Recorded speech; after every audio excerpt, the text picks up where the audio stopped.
Hey everybody, welcome to Bill Sky, the C++ guy, and what we're going to do today is formatted output. I know, snoozer, but it's really important that when you present data to the end user or to your boss or whoever's paying the bills, it looks good, it's easy to navigate, it's easy to understand. So that's what we're going to do. Now, I'm assuming that you watched the interactivity video right before this one, and there should be a link to it in the description of this video. If you haven't watched that yet, go ahead and take a look at it. Make sure you understand all that. I actually showed you how to get started with iomanip and how to get started in formatting data. But we're going to do a full project today. We're going to do a user interface where we ask the user to enter in some sales representative figures, and then we're going to print a nice report with all that information. We're going to include what is the average monthly sales for that salesperson, and what is their yearly. So it's going to be a really nice report. It's definitely something that I've actually done in my past, but I didn't have the benefit of having having a complete development environment on my desktop. I did this on the mainframe. So let's get to that project right now. So I'm going to do this on Eclipse in Linux just because the resolution is better for these videos, and also I'm kind of tired of fighting with Visual Studio Code. So I just created a C++ project. It's just got some default stuff in there. I'm going to go ahead and build it and make sure everything looks good. Then I'm going to run it. Okay, again, only one time. All right, hello world, that's great. All right, so let's start doing this right. I'm going to call this hello, welcome to my salesperson. Squalls, what is that? Salesperson analysis program. All right, so what we're going to do is we're going to have 4 different salespeople. So, and the salesperson is we're going to enter in their name, then we're going to enter in their sales for the previous month. Okay, so we have to ask the user for that information. So before we do that, let's create the variables. So I'm going to create a string called sales person 1, and I'm actually going to do that with just copy and paste. Now I'm tempted to save and build. I just do this all the time to make sure I didn't type something in wrong. Okay, so there's that. Then I'm going to say, I don't know, sales. Somebody might sell an awful lot of money, so maybe it might be better to put a double on here. Salesperson monthly sales equals 0. Now I have had some questions on YouTube asking me, does it matter about the length of a variable? Absolutely not. It is there for your program documentation. If you use variables like X, Y, and Z, the next person that looks at your code is going to want to, they're never going to talk to you, okay? You're not going to get lunch from them or anything like that. So it's actually really a good idea to put a good valid name there. Now, with that said, I really didn't name these correctly. In fact, I kind of like full name better.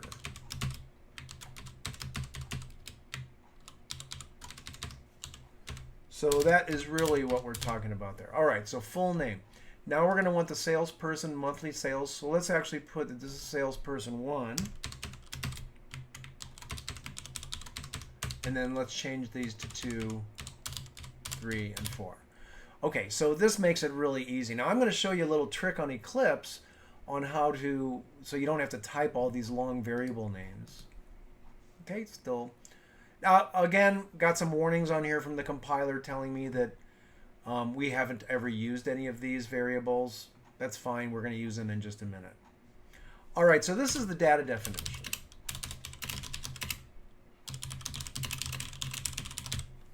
And now we're going to actually start doing the code. So let's do it for salesperson number 1. So I'm going to say count. Please enter the full name of salesperson number 1. And I might as well go ahead and just do the count.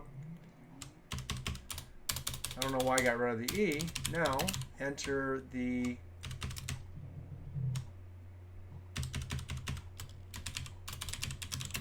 There's total sales from the previous month for salesperson number 1.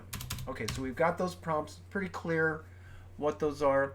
Now, if you remember, we also had this thing called clear kin on interactivity, or clear CN, however you want to say it. So I'm going to put that function in here again.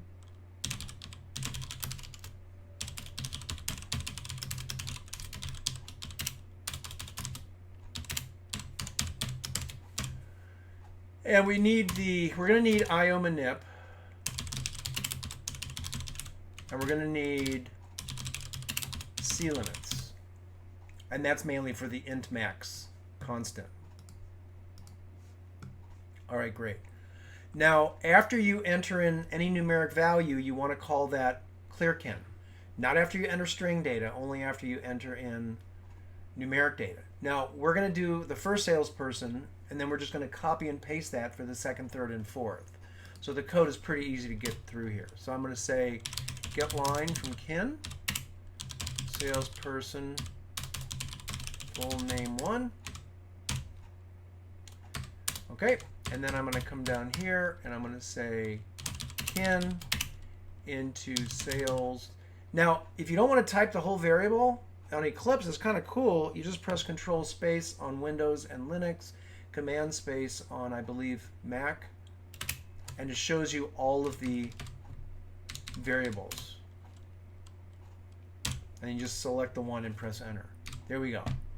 Now we definitely want to clear the kin.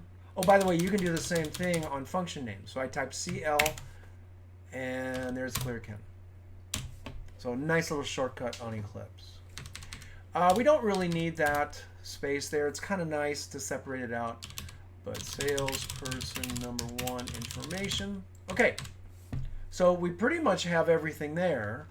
Now we're not doing any data validation. That's going to be, I think the next video might be on if statements. I have to check that out. But so we're not going to do that. We're going to assume the user typed everything in correctly. We're doing clear kin to make sure if they didn't, we don't ruin the rest of the program. So I'm just going to copy and paste this 3 times, and I'm just going to change the numbers here.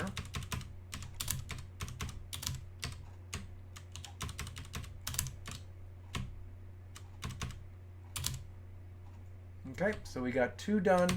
Let's get 3 done. Once again, all I'm doing is modifying code that I previously did. Now, probably what I should have done is tested it before I did this, because now if I have a problem in the first one, I'm replicating that problem in all of them. Now, for you more advanced users that might be watching this, you might say, oh my God, why isn't he using, arrays? Well, that's because I haven't taught that yet, and I'm trying to progress like I would at the college or the university to make sure everybody is included. So just bear with me here. All right. Now, I've written an awful lot of code, and I haven't tested any of it. Bad programmer, right?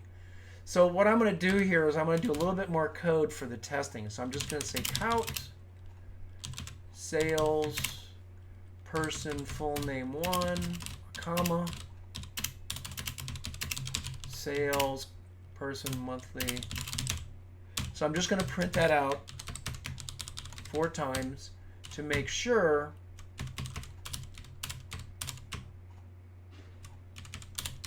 that my code is working.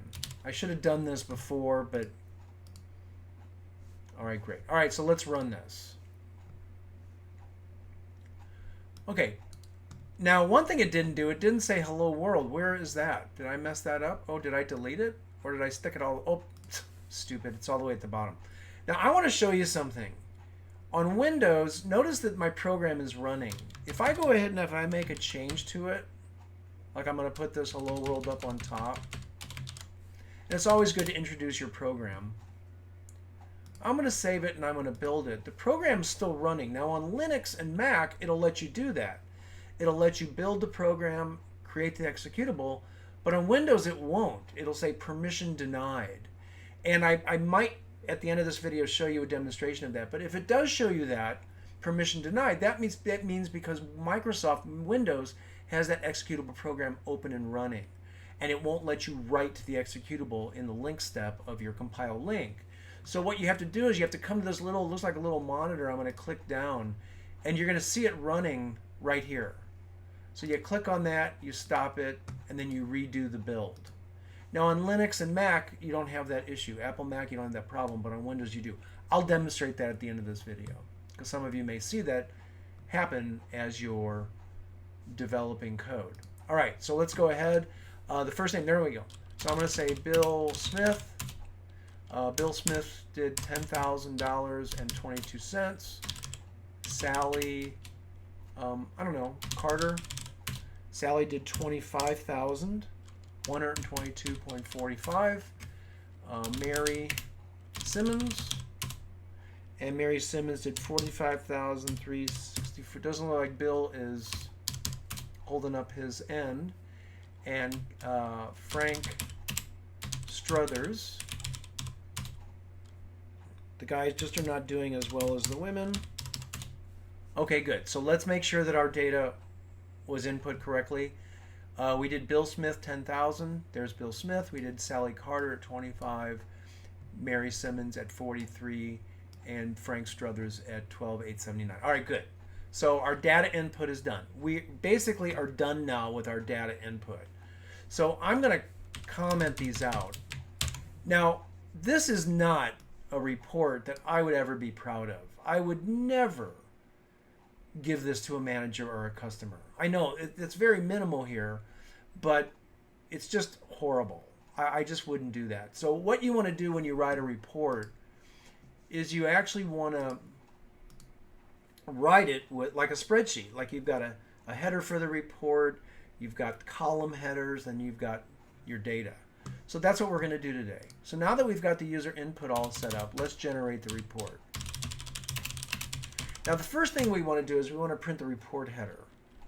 So I'm going to say report header. And these are just comments just to keep me. And what I want to do is, if you noticed in our output, let's go ahead and build this. And I'm going to have to re-enter all that data. But if you remember, on the previous run of this, the data was all kind of scrunched together, and also there was no blank lines between the data input and the report. So what I'm going to do is I'm going to count a couple of end lines here for the report, and now I'm going to print the report header. So what we're going to do is we're going to print the salesperson's name. Let's put a space in there. And what else are we going to do? Let's do the sales. Well, let me see. We got salesperson's name. Okay, then we're going to have. You know, it's really better if you were to do this on a. I'm going to do it in comments. You see the problem I'm having? How do I want to support this, or how do I want to do this? So I'm going to say, what's my report going to like? I'm going to say salesperson's name. I'm going to tab monthly sales. I'm going to say average per year. And I'm going to say average per decade. So I'd like to see what the average per year and per decade is. And I'm going to say sales person 1.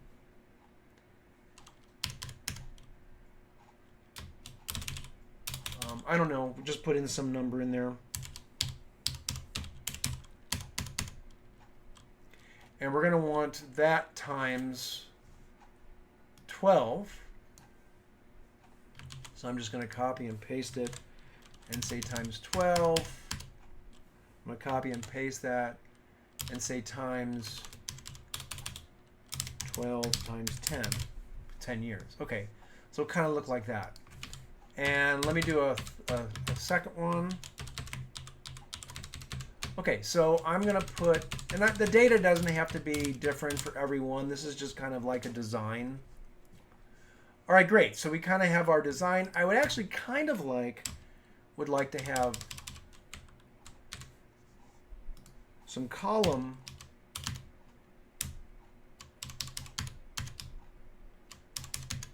header underscores there to make it look a little bit better. And I'm going to say sales representative forecast. Sales forecast. And I'm actually going to put double. I'm just using the equal sign. So that doesn't look bad. Now, all the decimal points are lined up. So, okay, for now that looks okay. We kind of have what our equation is going to be here. So that's the design of our report. So what I'm going to do is I'm going to just copy this up here.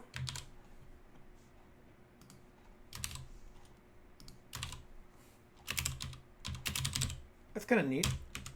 So I'm taking my design, and I am simply, copying and pasting that design. Now, I'm going to tell you right now, this is not going to work very well, but let's see. All right, so now we want to do the salesperson's name. Oops, what did I forget? I have a double quote there. All right, so count. Oh, I did it again. I'm missing a double quote. Oh, there we go. Okay, so now it looks right. Okay, so I'm going to say count salesperson full name. Now here's the question. How many spaces do I need to put in between the full name and the monthly sales? I'm just going to put a couple. And now let's put their monthly sales. Let's put a couple.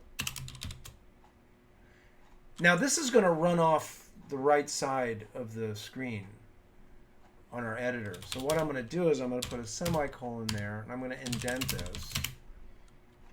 And I already have my spaces. So now I'm going to say sales person monthly sales times 12. And that's the calculation for average per year. Let's put a couple of spaces. Salesperson's monthly sales times 12 times 10, or you could say times 120 to make it a little bit shorter. And I always like to put these things in my equations in parentheses. Okay. Now let's save and build this. Now I don't have an end L here, so this C out will go on the same, printed on the same line, and you'll see that in just a moment. Okay, so I'm just going to say 1, 2, 3, 4. And press enter. Okay, so here's my report. Now, right now, the report is horrible, right? The name of the salesperson is not lined up with its column header. The monthly sales is not lined up with that monthly sales. The 120,000, which is the average per year, is not, and you can see it. And this is actually completely the wrong format. It changed to scientific notation. So this thing is just not formatted correctly. And the reason is because we just have these hard-coded blanks in there. So let's get these lined up first. Now the way that you do that is in iomanip is you send a set width function to cout. And that's going to set the width of our first column. So how many characters is that? 1, 2, 3, 4, 5, 6, 7, 8, 9, 10, 11, 12, 13, 14, 15, 16, 17, 18, 19. So that's 19.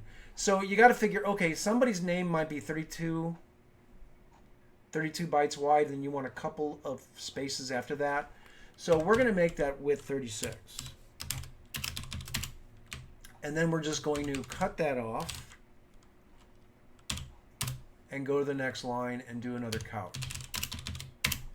And now we want monthly sales. Now, what I did was on this very first one, I set up a column of 36 wide with that header. Now we're going to do this once and then we're going to be able to use it on all of our prints, so don't freak out. So we're going to count here. Now monthly sales is not going to be as big, so we're going to count set width, and let's just make that 12. And then we're going to count monthly sales. This is just the header. Now I'm going to count, and I think 12 is pretty good. Average per year. We're going to have to check to make sure we're not going to be printing over that. Average per decade. Okay, so let's see. So let's count these up. 1, 2, 3, 4, 5, 6, 7, 8, 9, 10, 11, 12. Okay, we're already past 12. We're at 13. So we're going to have to make this wider. Let's make this 20. And what I'm doing is I'm just counting these up and make sure they're not greater than this value here. So let's count this one up. 1, 2, 3, 4, 5, 6, 7, 8, 9, 10, 11, 12, 13, 14, 15, 16. Okay, 16 is good. So let's just make all of these 20.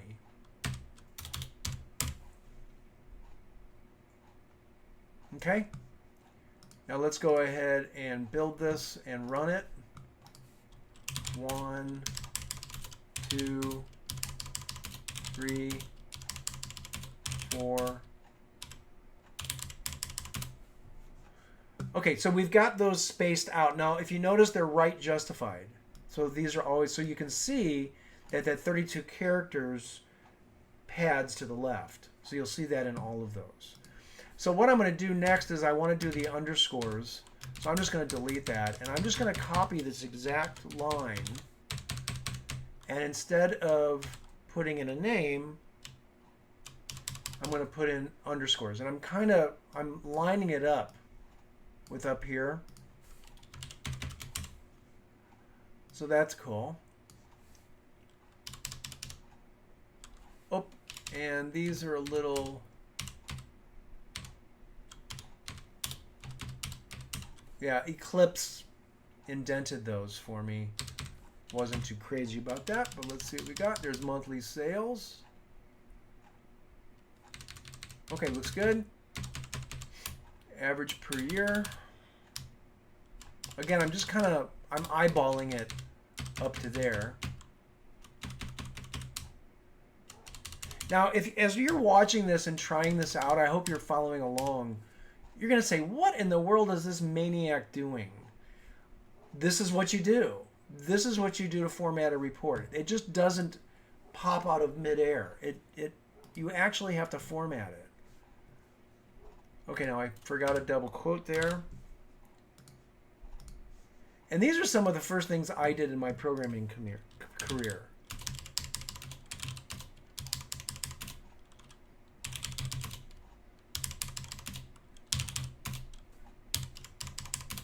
All right, this is looking a lot better. Now, the salesperson name isn't long enough. I wasn't paying attention to what I was doing, I guess. So let's make that a little bit longer. But these all look good. Now, let's get the data over there. So I'm going to do the same thing here. I'm going to look at each column. Each column is 36. So the first one, I'm going to set width 36. And the columns have to be the same for the headers and all of the data below that column. Now, instead of a blank here, I'm going to do a set width, and the next one was 20. Where am I looking? I'm looking up here at my column headers. Okay. Now, instead of blanks, I'm going to say set width, and I believe they were all 20 after that. So instead of those blanks, I'm going to say set width 20. All right, let's see how that looks.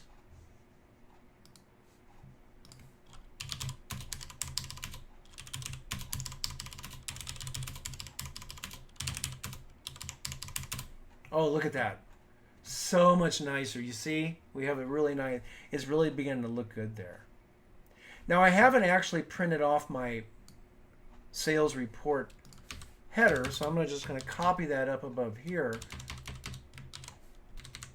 I'm going to say count. Now, unless you're going to be having data aligned with this one, you don't really need to do any set widths.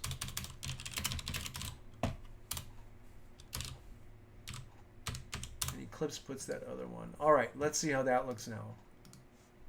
So now we've got our header. Now, what did I do wrong? Oh, forgot semicolons. Gotta put those semicolons. All right, let's test it out again.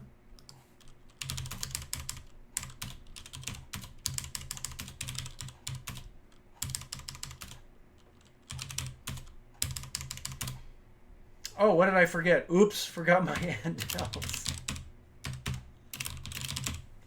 You see, I've been doing this for, I don't know, I was coding in the industry for 38 years, and I was teaching after that for another 10. And I still make mistakes. You will too.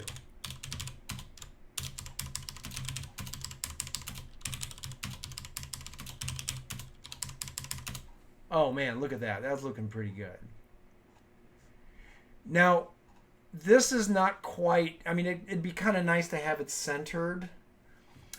Or maybe what we could do is we could put this, the salesperson's name, because text is normally left justified.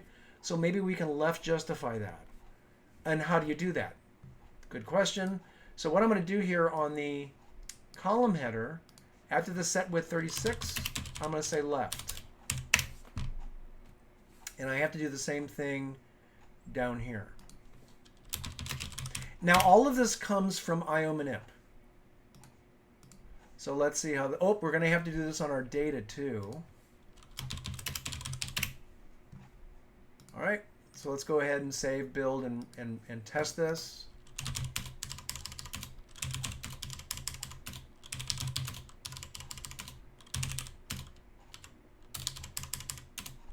Oh man, that's looking a lot better.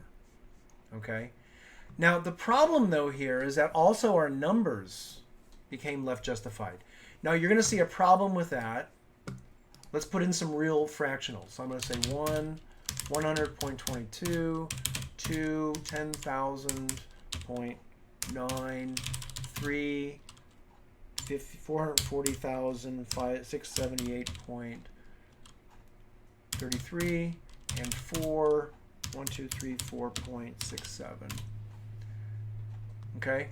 So the problem here is, well, I'm not really showing off the problem very well. So let's actually complete this so we can demonstrate what the problem is. I'm going to copy and paste this 3 times. I don't know why Eclipse is doing that to me. It seems to be, oops. Yeah, I wish it wouldn't do that. I guess it's trying to help me. All right, so the reason I did that 3 times is now I'm going to put the service name 2, the service name 3, the service name 4.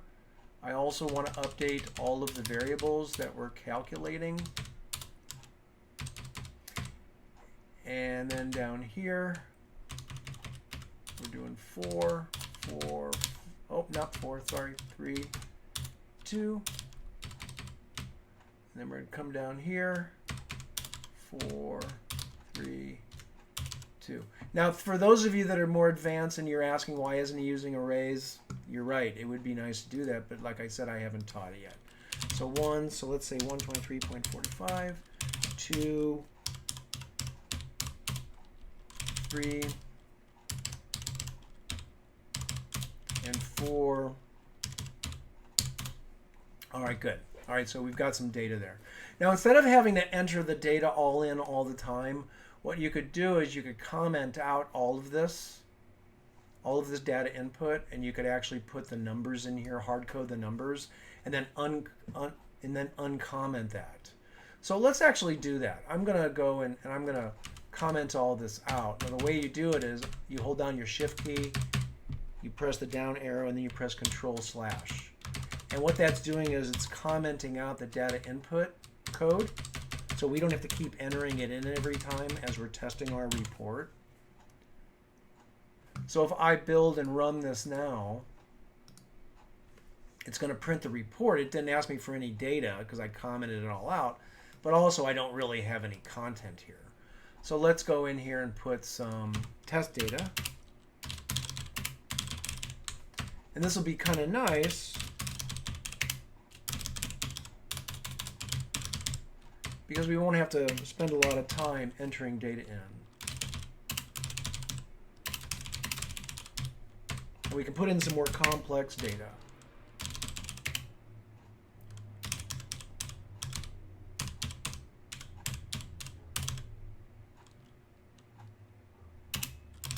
Okay, some silly names there. All right, so let's put in some actual data.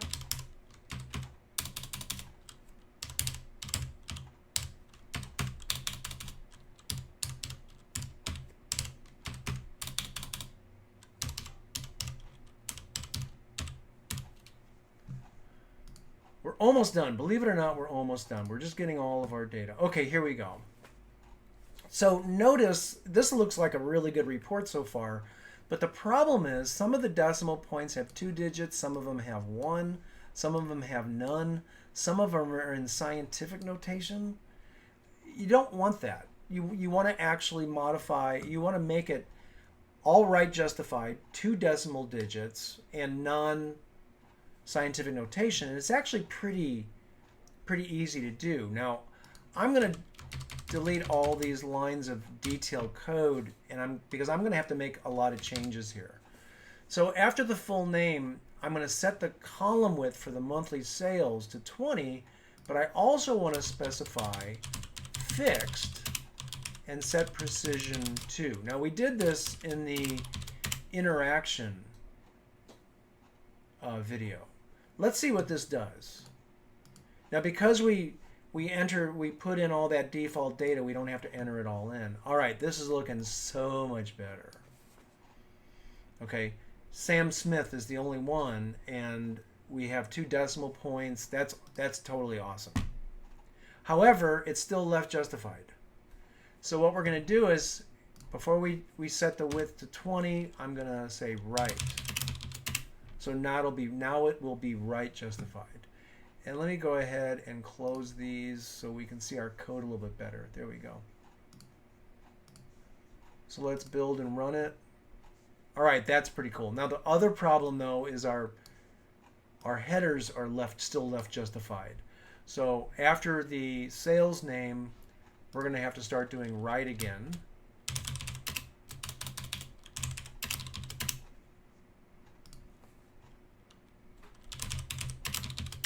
A lot of this is trial and error. All right, this is looking really good.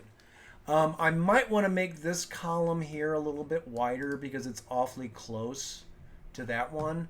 So instead of making that only 20, I'm going to make it 22. And that means I have to make it 22 everywhere. Okay, let's save and build that. Oh, this is looking really good. Okay. So we might actually be done. What fixed does, it says fixed number of decimal digits, basically non-scientific notation, and I want the precision of those decimal digits to be 2. And by doing that, every number that you see out will get those 2 attributes. So let's go ahead and copy this now. It's going to be a whole lot easier than typing it all in. And then this is a little bit painful, but let's just go ahead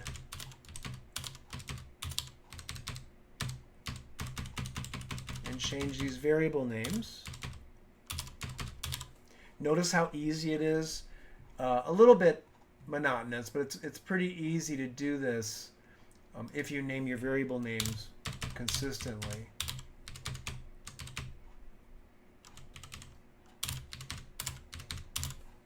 All right. Let's build and run it. Oh man, does that look great? Look at that beautiful report. We don't have any more scientific notation. We don't have any more. Everybody's got the same 2 decimal digits. That is like really a nice little report. Now people always ask me, well, how do I add commas in between? Like how do I do the thousand separator? That's a completely different discussion. To be able to do that, you have to do some special things. If you want to stick a $sign in front, you can do that. It's not too difficult. But for right now, this is really all we need. This gives me a good idea that Sally is really our most valuable employee. Tammy is our second, Tom is our third, and Sam Smith needs to go find another job someplace. So this just tells me an awful lot. Now let's go ahead and now we have to test the user input, making sure this still works.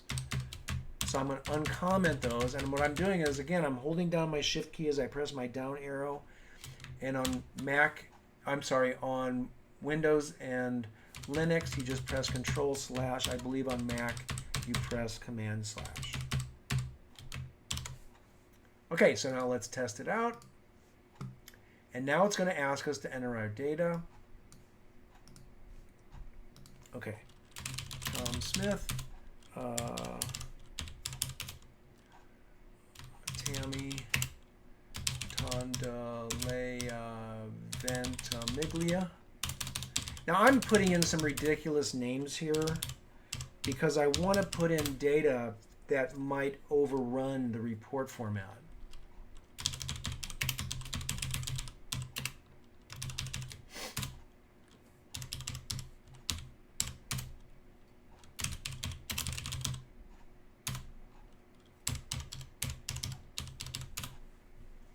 And our report looks beautiful.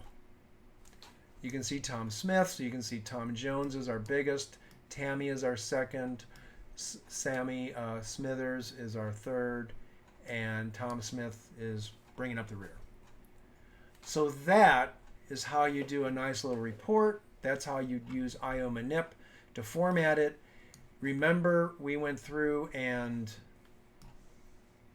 did an example report before we did any of that. It would have been impossible to start from scratch. And doing a report like this is probably, if you've never programmed before, is probably going to be one of your first jobs. And justifying it correctly.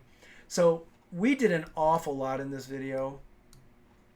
And what I would really recommend you do is go back and re-watch it, bring up your Eclipse, and start messing around with it. We looked at right justification, left justification, setting the width of a column. This is our first column, that's our second column. This is the name in the first column. So we're setting up our report like you would a spreadsheet. And we do it very slowly. We don't try to do it all at once. I'm going to get rid of this code that I no longer need up here. And then after the report header, I'm going to put a comment here. Report detail. So yeah, this is a really good report. And you can even set it up with some default data if you want, because the user is going to enter it in and it's going to overwrite it in the variable. And that way, with that default data in there, you can always comment these data input things out just in case. Now, one other thing that we did not test, and that's to make sure the clear kin works. So I'm going to go in here and I'm going to say Tom, and I'm going to put just some characters. Okay, the program did not end. The program continues, so our clear kin is working. I'm going to press my stop button. So there you go, formatting a report in C++ using iomanip. Really useful. Take a look at it again, do it along with me the next time, and you're going to be able to make some really great reports. See you in our next video.